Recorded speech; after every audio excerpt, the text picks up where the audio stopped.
All right, so congruent triangles, we don't just like get to pick and just say, oh, triangles are congruent. That means equal, we remember.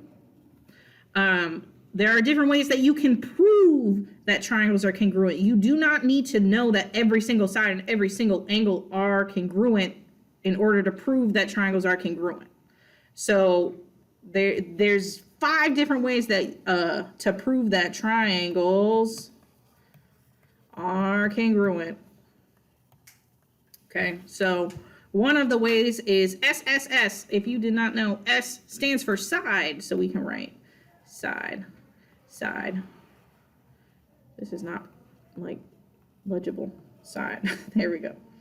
Okay, so side, side, side means that the 3 sides are congruent. So if I know that all 3 sides are congruent, then I know that the triangles are congruent. So how would that look in the picture? Well, all the sides have to have tick marks on it. So we're going to put tick marks on all sides. So 1, those would match up, and then these sides would match up, and then our last side would match up. So you have tick marks on all the sides. That tells me, oh, by side, side, side, these triangles are congruent. Okay, another way to tell if triangles are congruent is SAS, which stands for side, angle, side. Ooh. So side, angle, side is when you have 2 sides and an included angle are congruent. So what is included angle? That just means the angle that is in between the 2 sides. So in our picture over here, I'm going to use a new color. I'm going to mark that 2 of the sides are congruent. So we're going to pick this one and this one. Okay, not all 3 sides, just 2 of the sides.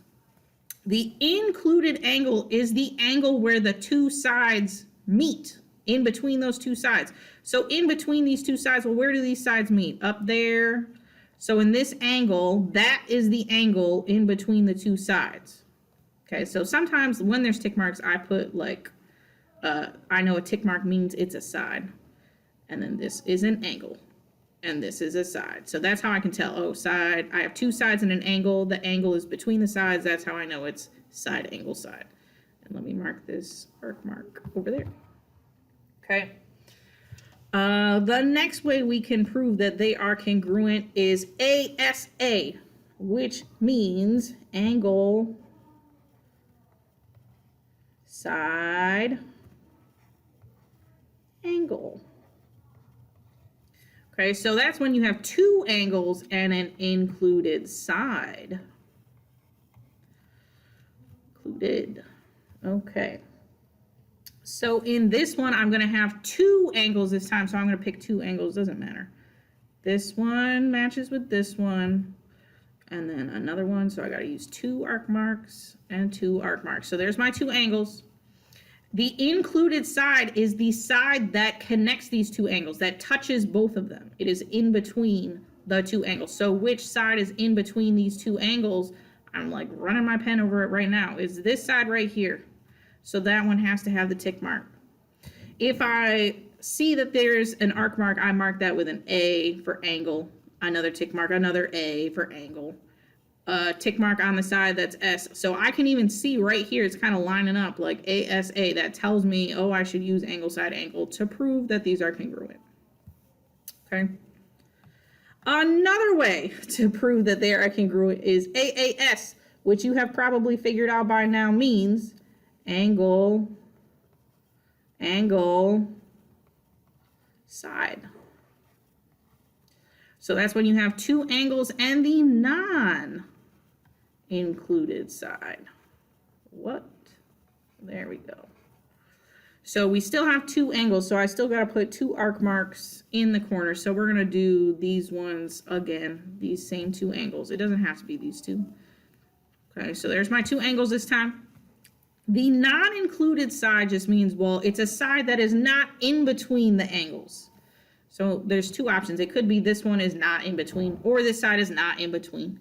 I'll mark on this side. Oh, tick mark, and that would match with this. So here's my, oh, arc mark. That would be an angle. Arc mark, that's an angle. Tick mark, that's a side. So I see I have 2 angles and a side.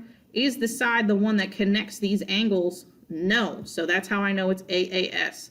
The S is only right next to one of the A's, not in between. That's the difference between ASA and AAS. Is the side in between? Then it's ASA. Is it not in between? That's AAS. The last one is HL, which stands for hypotenuse leg, which I'm actually going to write out nicely. Hypotenuse leg. That's what HL stands for. And you can only use this if it is a right triangle. So how do I know if it's a right triangle? Well, because it's got to have the little box in the corner. That's how you know it's a right triangle.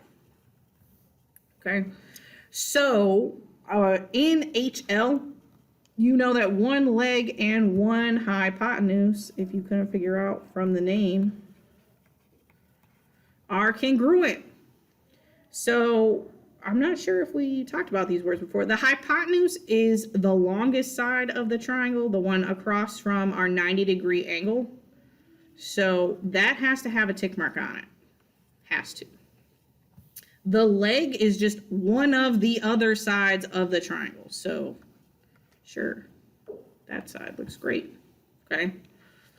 So you can only use this if it's a right triangle and you have a leg and a hypotenuse. Okay. Just because there is a right angle does not mean you automatically do hypotenuse leg. You can still use any of the other 4 that we just talked about. But if there's a right angle, that is the only time you could possibly use this. Okay. So let's talk about some helpful tips. A way that we cannot use to prove that the triangles are congruent, that some of you are going to try and be like, oh, we can totally do this, is ASS.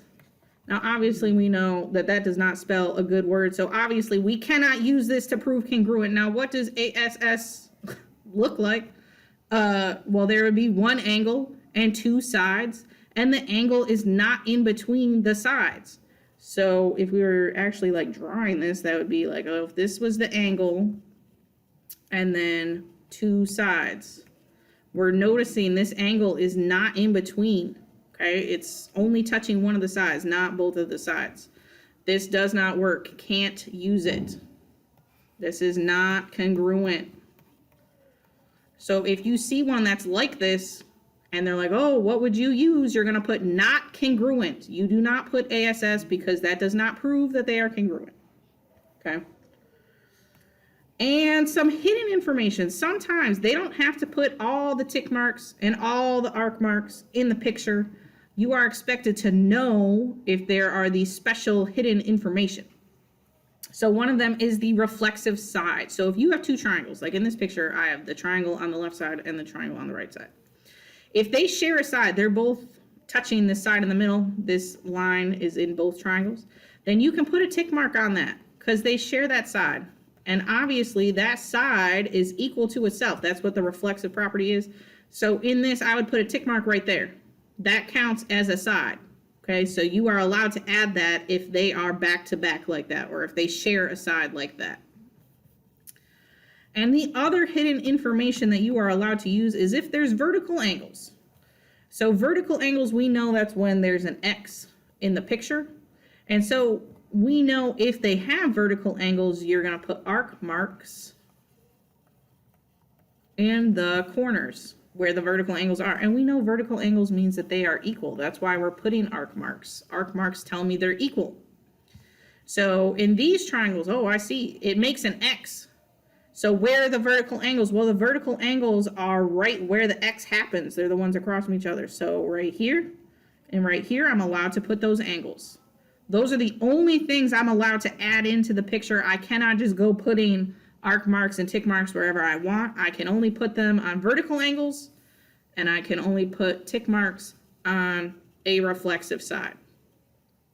So with all that information in mind, make sure you have the notes, definitely these notes in front of you when you are going to answer these questions.